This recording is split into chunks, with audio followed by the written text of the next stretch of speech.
Hello students, welcome to the Journey for God Gyan Help. Myself Miss Priya and I'm here with my class 8th video. The subject is marginalization, social and economic. So this is the last part of this chapter. In my first part and second part, we have discussed about the marginalization, the causes, and our second part we have discussed about the scheduled caste, scheduled tribe and other backward classes. So those who are watching my video for the first time, please make sure to subscribe my channel. और जिन्होंने मेरी ये video अभी तक नहीं देखी है इसके स्टार्टिंग के 2 पार्ट, तो आप मेरे प्लेलिस्ट से जाके कैच आउट कर सकते हैं. ओके, सो हमारा आज का टॉपिक है constitutional provisions for the protection of the marginalized. कि हमारे संविधान ने जो मार्जिनलाइज्ड सेक्शंस थे, those who are from the outer side of the society, उनके लिए हमारे संविधान ने या हमारी रूलिंग पार्टी या जो हमारी सरकार है उन्होंने किस तरह के संवैधानिक प्रोविजंस बनाए हैं उनके प्रोटेक्शन के लिए. तो बेसिकली क्या हुआ, जो हमारे इंडिपेंडेंट लीडर थे, जिन्होंने जो हमारे फ्रीडम फाइटर्स थे, उन्हें ऐसा फील हुआ और वो ये रियलाइज़ कर चुके थे और वो चाहते थे कि हमारे देश के जितने भी नागरिक हैं वो एक संग आगे बढ़े, ना कि कोई आगे और कोई अपने समाज में पीछे रह जाए. तो इसके लिए फाइनली जो पहला स्टेप उठाया गया, वो फर्स्ट टाइम जो कॉन्स्टिट्यूशन में ये स्टेप उठाया गया, ये स्टेप उठाया गया 1951 में. 1951 में हमारे संविधान ने सभी राज्य के लोगों से ये बताने की कोशिश की, ये कहा कि कोई भी हो, कुछ भी हो, हमें कुछ ना कुछ करना होगा ताकि जिसकी वजह से जो शेड्यूल कास्ट और शेड्यूल ट्राइब के लोग हैं वो क्या हो सके, एडवांसमेंट में जा सके. किस रूप से, सामाजिक तौर पे और शैक्षिक तौर पे, मतलब सोशली और इकोनॉमिकली वो हर ग्राउंड पे आगे बढ़े इंडिया में. So the constitution aims to protect the interests of the marginalized sections through a threefold strategy. तो हमारा जो संविधान है वो क्या है, 3 तरीके से कार्य करता है ताकि जो एसटी और जो एससी लोग हैं हम उनको प्रोटेक्ट कर सके, वो जो एक्सप्लॉइट हो रहे हैं उन्हें एक्सप्लॉइटेशन से बचा सके. तो वो 3 स्टेप क्या है, चलिए देख लेते हैं. तो हमारा पहला स्टेप क्या कह रहा है, by providing measures that would ensure equality and abolish discriminatory practices.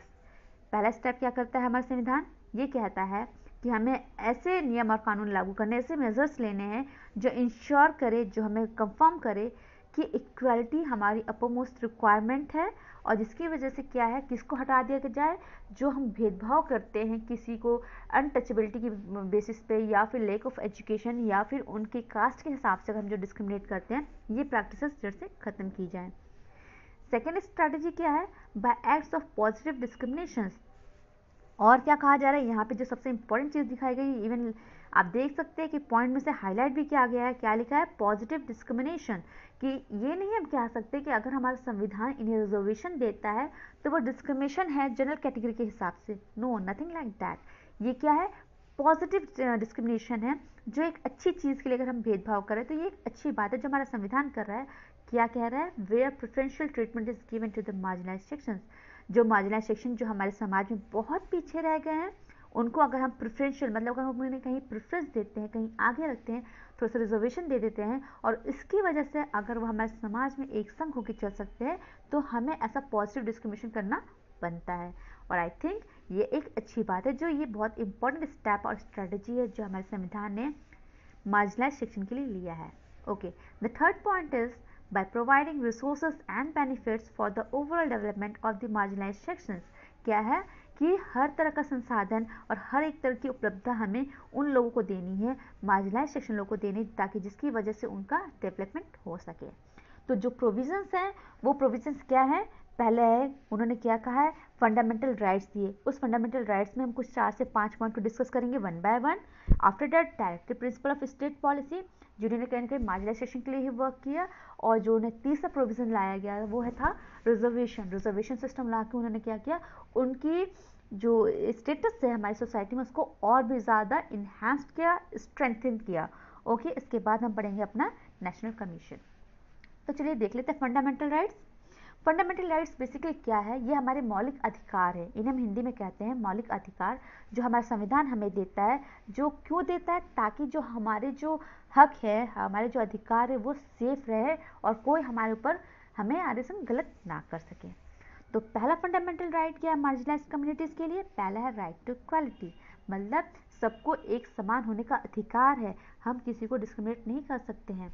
The right to equality states that all citizens are equal in the eyes of law. Right to equality क्या बताता है कि कानून के सामने हर एक व्यक्ति, हर एक इंडिविजुअल क्या है, बराबर है, कोई अमीर कोई गरीब नहीं है.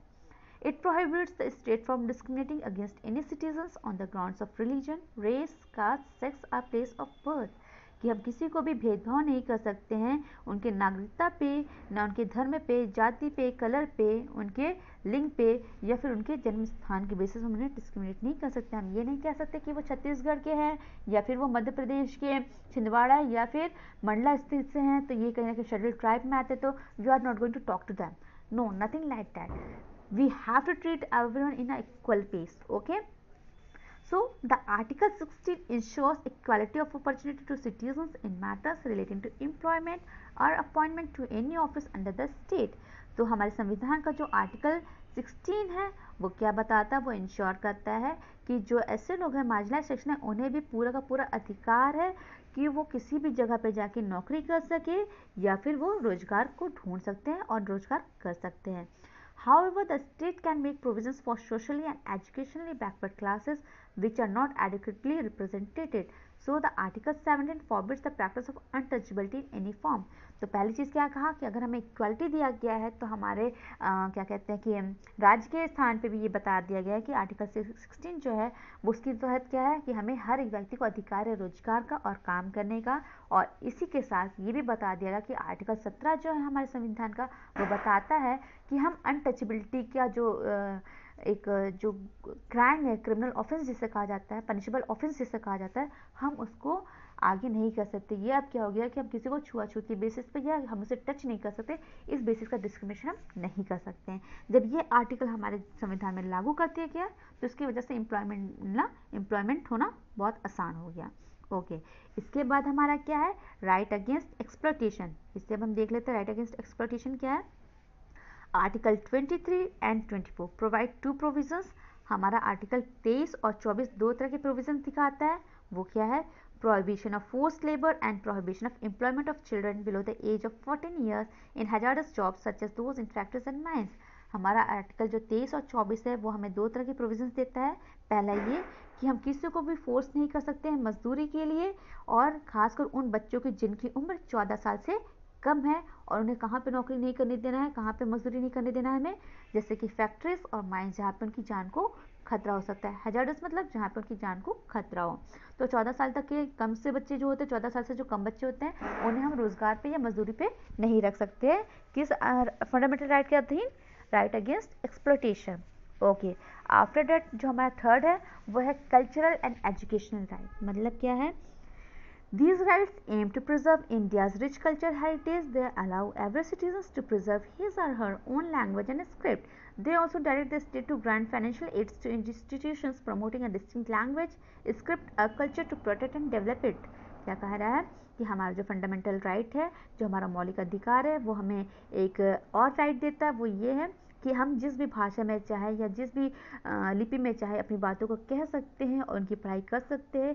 और कहीं ना कहीं हमारा जो संविधान है वो हमारी राज्य सरकार को भी इतनी अनुमति देता है कि अगर वो चाहे तो फाइनेंशियली एड्स दे सकते हैं उन संस्थानों में जहाँ पे डिस्टिंक्ट लैंग्वेज को प्रमोट किया जाता है।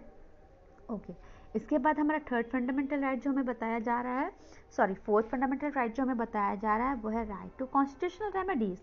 Article 32 empowers all the citizens to approach the Supreme Court of India to seek enforcement or protection against violation of their fundamental rights. It provides a remedy in the form of fundamental right for enforcement of all the other fundamental rights. हमने अपने पहले part में discuss किया था जब हम बात कर रहे थे अपने कॉजेज़ की, कॉजेज़ ऑफ मार्जिनलाइजेशन, तो उसमें मैंने बताया था कि lack of access of justice, जहाँ पे क्या था, जो मार्जिनलाइजेशन थे वो अपनी बातों को या अपने तर्क को सामने रखने में घबराते थे क्योंकि उनकी बातों को नहीं सुना जाता था। इसी के चलते हमारा आर्टिकल 32 हमें कहीं ना कहीं ये पावर देता है कि हम उन सिटीजन्स की हेल्प करें या वो सिटीजन्स जिनकी बातों को ध्यान नहीं दिया जाता है या नज़रअंदाज किया जाता है, तो वो इसके लिए सर्वोच्च न्यायालय दैट इज सुप्रीम कोर्ट, उस न्यायालय में जाके और क्या कर सकते हैं, वो मदद ले सकते हैं कि अगर उनकी किसी भी तरह के फंडामेंटल राइट्स को अगर कोई हानि पहुंचाता है। Okay, now the last one is the right to education. मतलब शिक्षा का अधिकार सबको होना चाहिए। The right to education which came into effect on 1 April 2010।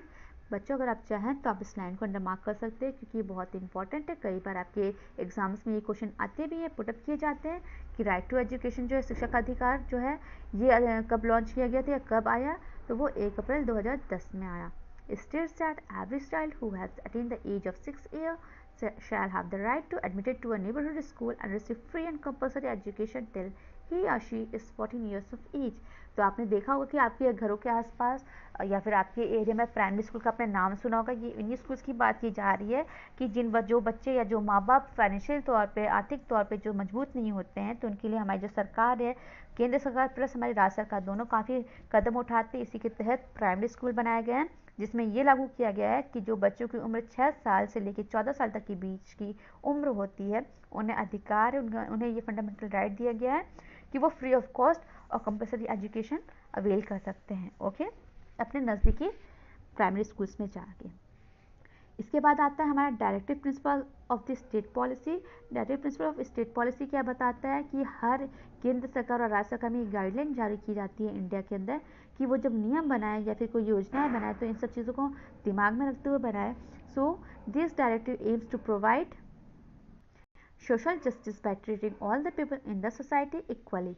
तो डायरेक्टिव प्रिंसिपल का काम क्या होता है, ये इस तरह की योजनाओं को बनाते हैं और इस तरह के कानून और नियम बनाते हैं जिसमें क्या हो, समाज में किसी भी नागरिक संग भेदभाव ना हो, सबको एक समान देखा जा सके। इसके बाद जो प्रोविज़न आया वो है हमारा रिजर्वेशन का। रिजर्वेशन मतलब आरक्षण। आपने आरक्षण का नाम कई बार सुना होगा।